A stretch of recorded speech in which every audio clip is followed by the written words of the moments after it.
দর্শক, আপনারা এই মুহূর্তে যে মন্দিরটি আপনারা দেখতে পাচ্ছেন সেটি হলো সেই বহু আকাঙ্ক্ষিত আমাদের দীঘা জগন্নাথ ধাম। এটা কিছুদিন আগেই উদ্বোধন হয়েছে।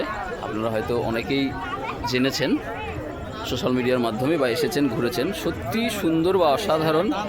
হ্যাঁ, আপনারা দেখতে পাচ্ছেন আমরা আস্তে আস্তে ওই মূল মন্দিরের ফটকের দিকে এগিয়ে যাচ্ছি এবং আপনাদেরকে দেখাচ্ছি এর পুরো এরিয়াটা অনেক বড় এরিয়া এবং দেখতে খুব সুন্দর লাগছে।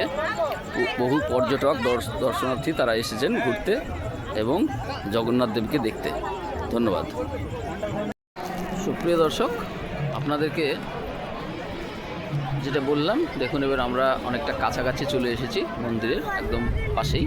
ভিতরে কোনো ভিডিও বা ফটো করতে দিচ্ছে না, তার জন্য আপনাদেরকে ভিডিও বা ফটো ভিতরের কিছু দিতে পারলাম না। এটা হলো বাইরের এক পাশের দাঁড়িয়ে থেকে আপনাদেরকে একটা ভিডিও করে দেখাচ্ছি। দেখুন সবাই বসে আছে, অন্ধকার হয়েছে, আজকে জন্মাষ্টমী আছে। এটা মোটামুটি রাত্রি 1টা পর্যন্ত খোলা থাকবে। আপনাদের ইচ্ছে হলে এসে দর্শন করে যেতে পারেন। ধন্যবাদ।